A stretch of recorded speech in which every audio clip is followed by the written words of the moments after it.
And still on education, grade 10 students are expected to begin learning next week, with the Ministry of Education reporting plans to distribute books to schools across the country. The Kenya Institute of Curriculum Development KICD and the ministry say the publishers have already printed and distributed over 50% of the learning materials. The books' printing and distribution had been delayed due to debts owed to publishers. Brenda Wanga reports. Almost a fortnight after grade 10 learners began reporting to school, learning materials in the form of textbooks are finally making their way to the classrooms. On Thursday, the CS for Education led the exercise, which will see the largest consignment of learning materials for a single grade distributed to senior schools across the country.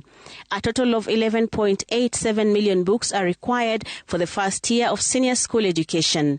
For every school, we are sending 2 sets of books for every learning area so that we can enhance variety.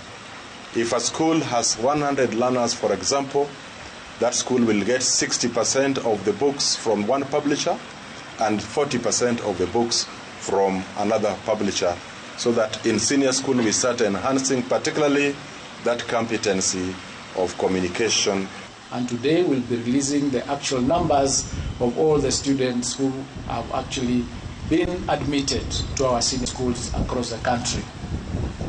Which therefore means that studying in these institutions will start in earnest from next week, which requires that we need to ensure that they have materials in school to allow the teachers to be able to start their curriculum, their training and their teaching of our students. The books will cover a total of 38 learning areas, including the compulsory subjects of English, Kiswahili or Kenya Sign Language, mathematics, and the newly introduced community service learning. Is that the books that we are distributing today were ready as early as June last year for printing.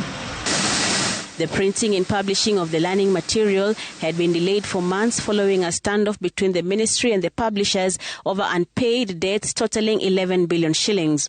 A partial clearance of that debt set the printing press active, and as a result, 8 million books have been printed so far for distribution.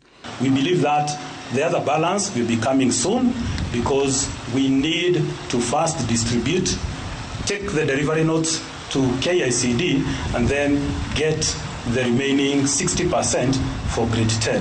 We believe that you will continue to support us in terms of timely payment of our dues. And because we've shown commitment and goodwill in releasing the 5.6 billion, there is no reason for the publishers, the printers, to doubt that the government is going to meet its obligation in paying the pending bill of 4.4 billion, so that this partnership. The distribution drive is expected to have been completed by the end of this month, where 2 learners will be sharing a book per core subject. At the same time, the ministry says it is rationalizing data from schools that may alter the number of books sent to each school after many inter-school transfers were requested and implemented. Brenda Wanga, Citizen TV.